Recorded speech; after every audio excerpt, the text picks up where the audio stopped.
What's going on, everyone? Welcome back to the channel. So as you know, I'm getting ready to dyno Project Mixed Up Boss at the end of this weekend. I'm over here at the dyno where we're actually going to be dynoing Mixed Up Boss. It's the Race Engine Challenge dyno facility, operated by Greg Finnegan and his partner in crime, Dennis, who helps him out. And today I thought it would be an excellent time to talk about the things that can be a pitfall when it comes to dyno testing. Now, I've done it a million times when it comes to doing this kind of stuff, and as much as you prepare, something always comes up. I'm actually over here making sure that I've got all of my I's dotted and my T's crossed, and so hopefully you'll get something out of this video, so whenever you dyno your engine, you won't fall into any kind of pitfall. Now, I realize not every engine gets dynoed, but when you do decide to do it, these little tips and tricks can save you down the road. All right, so here I'm in the heart of the matter. I'm in the dyno cell. We're going to be talking about the things that can save you time when it comes to getting your engine on the dyno. Not everyone has been through this process, and there's some simple, small suggestions that can save you a lot of time, because ultimately the goal is for you to have a good time when you get to the dyno and not be stressed out about small things. So what we're going to talk about are the things that can cost you time and money, because when you're sitting here and you're not actually making pulls, you're wasting money. All right, so what you're looking at here is a small block Chevy SB2 engine. This would probably be used on a NASCAR Cup engine in the early 2000s. This is actually a setup that Greg has got on his dyno that he's been working on and developing. It makes well over 700 horsepower. I believe that would be safe to say, but it looks like a lot. So when you first get to the dyno, what are the things that you need to be looking for? First, you need to make sure that your radiator hoses, both upper and lower, will connect to your engine. Now you see, this is a Chevrolet. I'm bringing a Ford to the party. Things are different. You know, never assume anything. One thing that I would like to talk about is actually the communication that you have with your dyno guy. The communication you have with your dyno guy can make or break you when you get there. You know, like I said before, you don't assume anything. There's no stupid questions. If you have a question, it's better to ask it before you get there and you're spending your hard-earned money. For instance, for me, like I said, I'm over here prior to making sure that my engine is going to bolt up to the dyno without issue. Now, I already know that there's going to be a little bit of issue with throttle linkage, considering that I have a tunnel ram. That's a given. You're going to have those type of things. But the main things you want to be looking for are your ignition setup, making sure that the ignition that you have is compatible with the dyno that you're going to be using and running. Making sure that you bring oil and the fuel that you're going to use. Many times people will just show up without the fuel that they're planning on running, and that causes more headaches and problems. So another thing that on this particular dyno, I realized that I had to have a steel flywheel to bolt on to the back of Mixed Up Boss. Luckily, by coming over here prior to, I was able to get the flywheel that I needed so that we can get the dyno hub bolted up.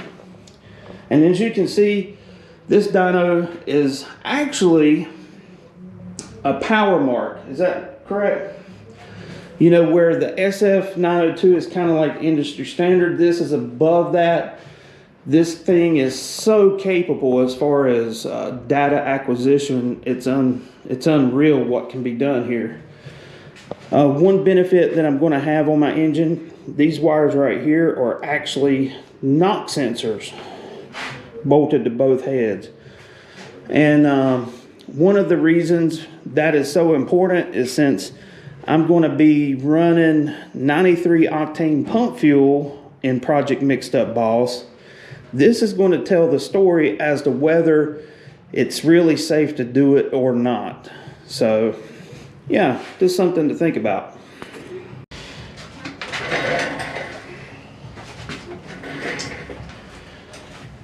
All right, so I'm here with my buddy Dennis. He is going to be the dyno operator for Project Mixed Up Boss when we get here Friday. Now, I've known Dennis for what? A couple years. Mm-hmm.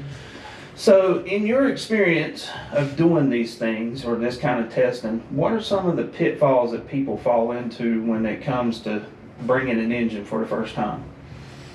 I guess having the wrong expectations of what they're trying to get out of it, or what they have to bring, like you mentioned earlier, where they should definitely bring their own fuel. They should definitely bring 2 charges of engine oil, so they can change the oil after they start the engine for the first time. Maybe run it for a few minutes, make sure everything is good, and then kind of flush all the contaminants out. And then basically then put their brake-in oil in with a fresh filter, so they can do their brake-in phase and then do the power pull. Other than that, just things to make adjustments. For example, jets for your carbs, if the AFR is off, air fuel ratio is off.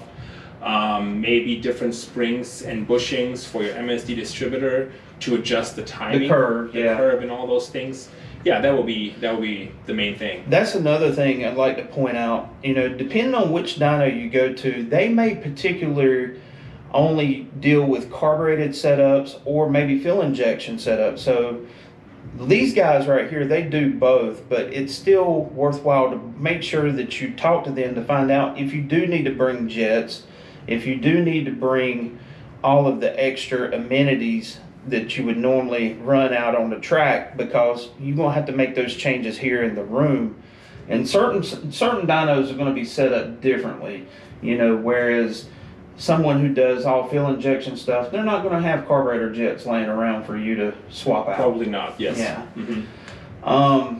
One thing that I really want to touch on, and we've talked about it, is correction factors and how the dyno's loaded and how that changes what the dyno actually observes and what you're given on a printout. Can you go into that a little bit? Absolutely. So the main correction factor is based on what we call atmospherics. Right. So the most important factors are air temperature, pressure, and humidity. Yeah. And so based on whether you're, let's say the day is super hot and super humid, your engine is going to perform differently because the air that it breathes, absolutely, it has a different density, less oxygen, and so will not perform as well as on a cold, crisp, dry day, for example. Right. And so for that reason, in order to compare apples to apples, you have these correction factors that always account for that, and then you can get comparable results on different days with different weather conditions. Right. So before I go, is there any kind of parting suggestions that you would give a new gal that's coming to the dyno that you haven't heard me say, as far as the level of communication with the dyno, making sure that you have the proper equipment when you do come? Is there anything that sticks out that we haven't touched on? I mean, basically you've mentioned it all in terms of, you know, even if you have an automatic transmission in your vehicle and you want to run the engine with an automatic, you want to definitely make sure you get a flywheel. Yeah. Because the flywheel has a flat surface and the flex plate of an automatic doesn't. Right. So that's the only way to really mount the engine to the dyno and run the test properly. Other than that, I mean, you know, it depends on what you want. If you want to just go and say, okay, I want to break in the engine, I want to make sure everything runs right, I want to see what it does, that's the most simple setup. If you end up saying, you know what, I have like 2 different intakes, I don't know which one to pick, or I have 2 different camshafts, or you want to use different rocker ratios and, you know, change how the valve opens and closes, or even make an adjustment on the cam and say I want to advance it or retard it and see if I can get a little nicer power and torque curve out of it. You know, you need to make sure that you have everything you need to make those changes, because usually you would rent a dyno for a day, which means It takes a little bit of time to mount the engine, put everything in the right place, hook it all up to the right lines and sensors and whatever else you need. And then when you want to make these changes, you need to wait until the engine cools down, make those changes, and then run it again. So you can get, depending on what you have in mind and what you want to try out, you can use up this whole day pretty quick. And you need to make sure that... That's one thing I will say. Dyno days go by extremely fast. You think you're only here for 30 minutes and it's been 4 hours. Easy. Time flies, literally. One thing I will suggest is the headers that you're planning on using, make sure that they're compatible with the dyno, and don't assume that they're going to have, if you have an obscure combination, don't assume that they're going to have dyno headers that will fit your engine. You know, such as in the case of mine, you know, it has a Yates head. I'm actually using Greg Brown's dyno header, so thank you, Greg, for letting me borrow them.